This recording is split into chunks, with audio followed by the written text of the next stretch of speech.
As it is, I think, universally accepted, Donald Trump's lawyers put in a disastrous performance on the first day of the impeachment trial, or so-called impeachment trial, which is taking place in the Senate.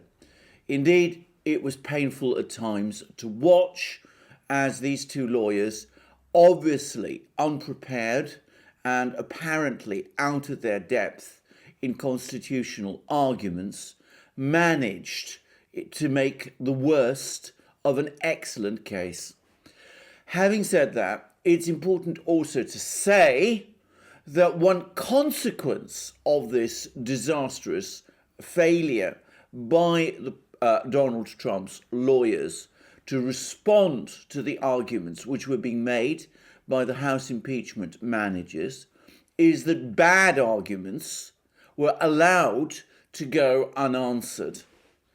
The particular argument I have in mind is the argument that was floated by the House impeachment managers that a late or indeed a retroactive impeachment, in other words, an impeachment of a president who has left office, is constitutional and must have been so intended to be by the founders, because the Constitution says nothing that would prevent an impeachment at any point in a president's term, or for anything that the president has done during his term, even if that was done on the president's last day. That supposedly entitles the House and the Senate to impeach the president for what he did or might have done, say on his last day after the president has left office. Well, I have to say straight away that this is a bad argument and that it is based upon a complete misreading of the Constitution and a complete misunderstanding of the entire impeachment process. What the Constitution says is that the president can be impeached. Now, I have discussed in many places and at great length that this clearly refers to the president, the sitting president, who is in office and who is occupying the White House. It does not refer, and there is no words in the Constitution that might lead one to think it refers to a former president who has left office.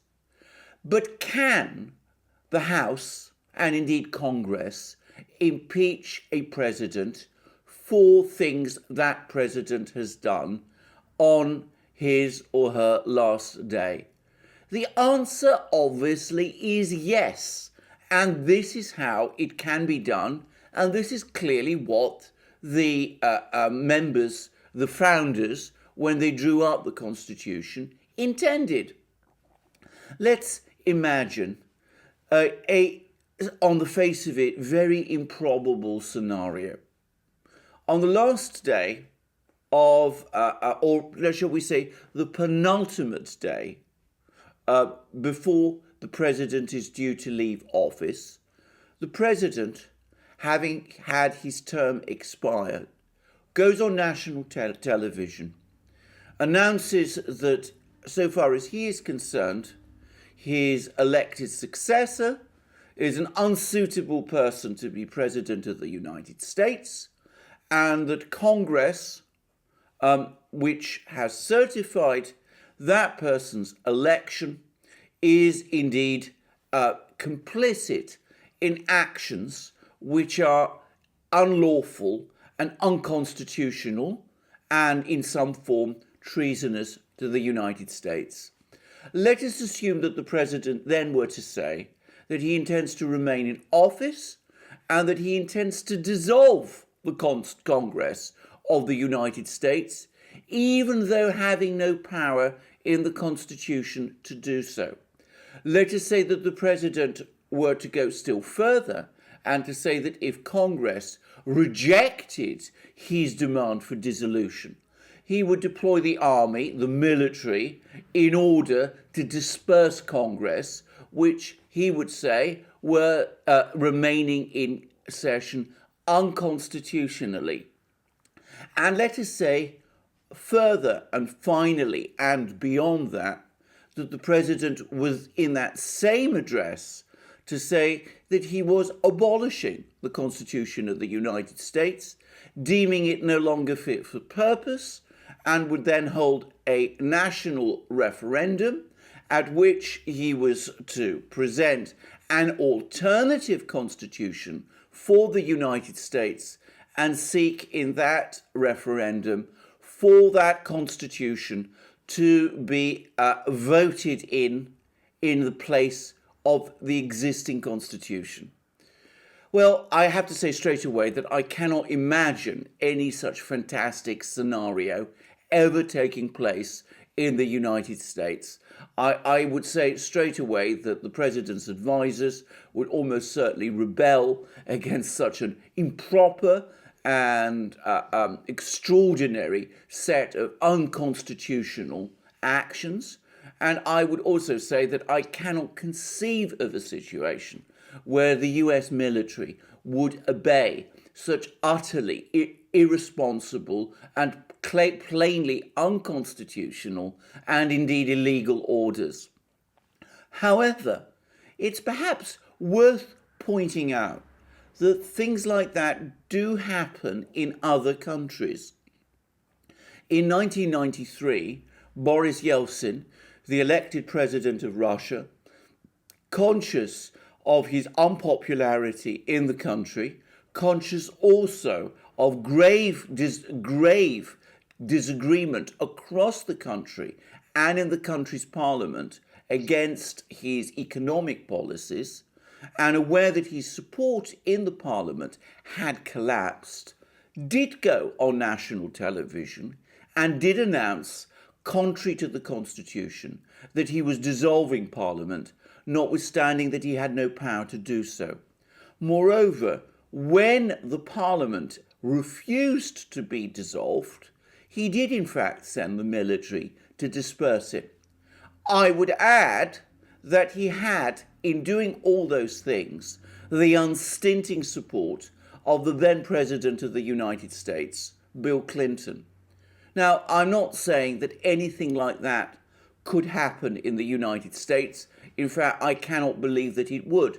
But then again, you never know, and extraordinary things do happen, and I can imagine scenarios unfolding in the future of the United States, which even if they did not come up to that extreme measure, they would nonetheless be potentially alarming and worrying and might be seen as a justified danger to the Constitution. Well, what would Congress be entitled to do in response to such an extraordinary address by the President?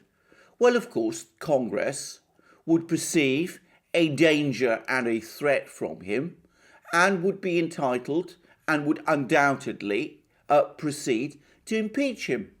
And it would impeach him on his last day. The House of Representatives would meet. They would rush through an article of impeachment. There would be no real dispute about what happened because the president would have spoken on national television.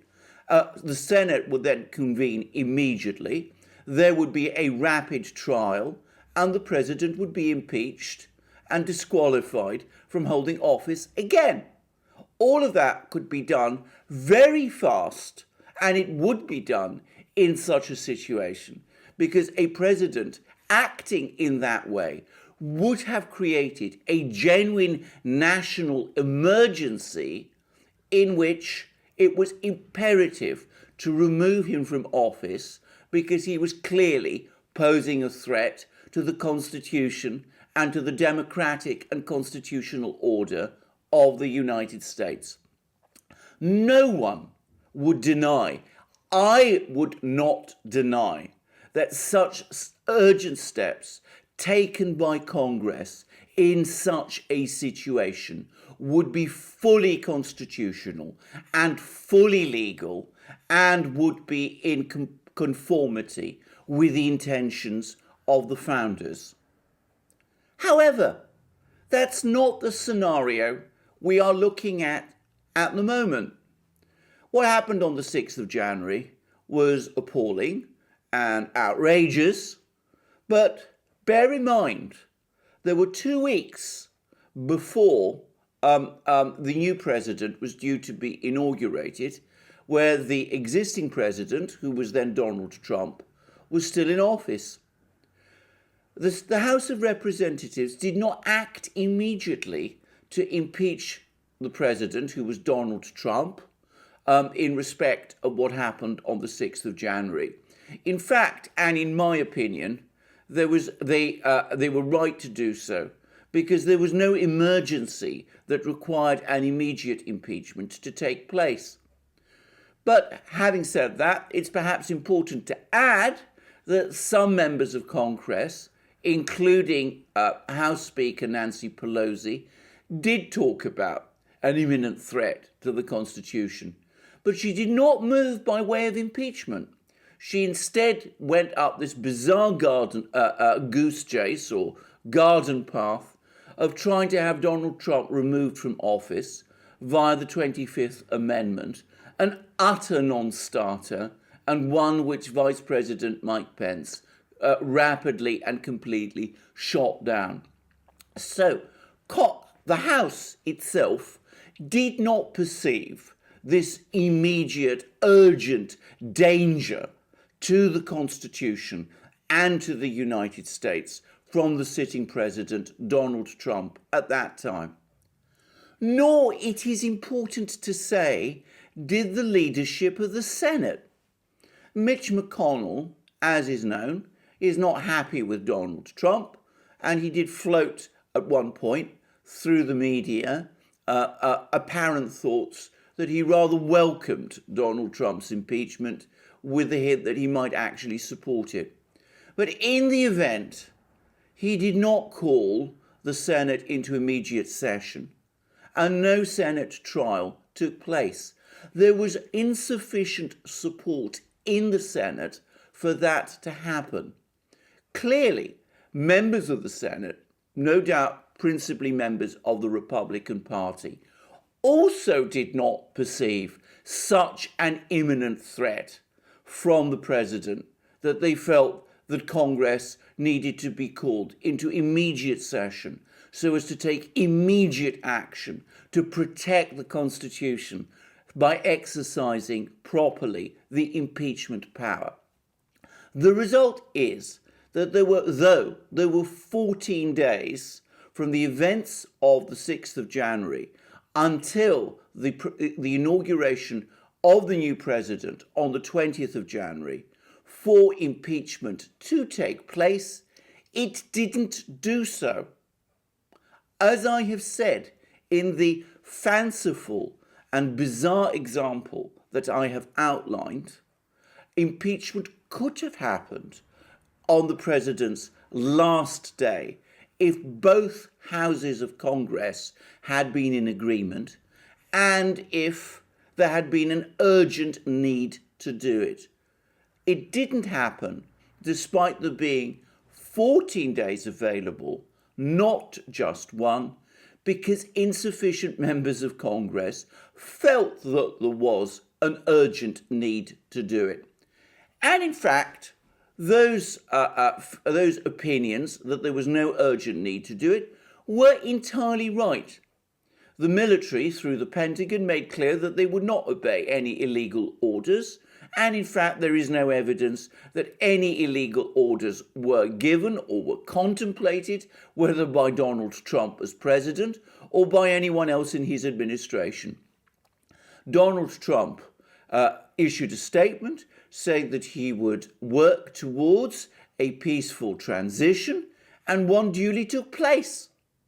There was no imminent danger to the Constitution during that period of 14 days after the events of 6 January 2021 took place, and so there was no need for the urgent steps that had to be taken.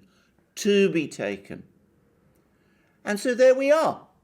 Given that that is so, the House did indeed vote articles of impeachment while Donald Trump was still president, but the Senate refused to consider them during that time and put off doing so until weeks after the president himself left office. Moreover, in that delay of the Senate meeting to try Donald Trump, the House itself was complicit. Nancy Pelosi herself delayed sending the articles of impeachment to the Senate even after Donald Trump had left office. And as we know, there's been a long and complex negotiation between Chuck Schumer and Mitch McConnell to decide how the trial should take place. So we are now in that extraordinary position where the president, or rather the former president, Donald Trump, is now facing an impeachment, even though he is a private citizen, and even though, as I have repeatedly said, there is no provision for this in the Constitution. There is another point about the comments made by the House impeachment managers, which I will say straight away filled me with concern. This is that they appear to see impeachment as some form of punishment for misdeeds or alleged misdeeds carried out by the president whilst he is in office. This is a complete misunderstanding, it seems to me, of the impeachment process.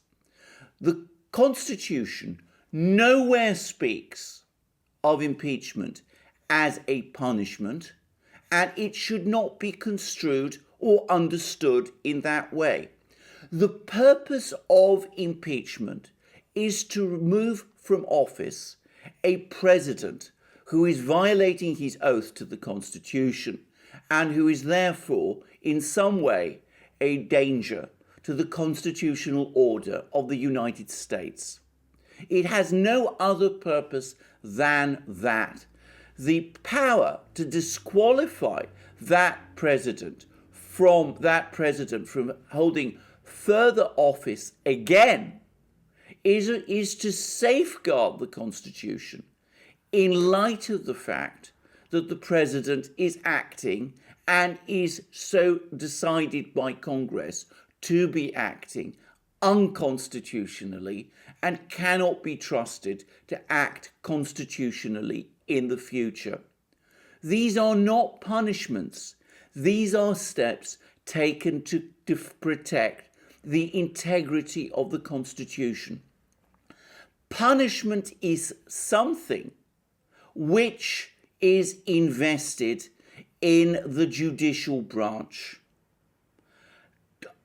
It is courts in the United States that administer the law and which impose punishments on persons who violate it. It is not the function of Congress to do that, and by the way, it is not the function of the executive branch either. Thinking in terms of punishment when discussing impeachment is to show a fundamental misunderstanding of one of the core principles of the Constitution of the United States, which is the separation of powers. It is the Senate behaving like a court when the Senate is not a court, and impeachment is not in any sense any form of criminal trial.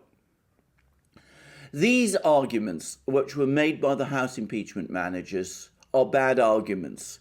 They remain bad arguments, notwithstanding the failure of Donald Trump's defenders, his two lawyers, to rebut them properly.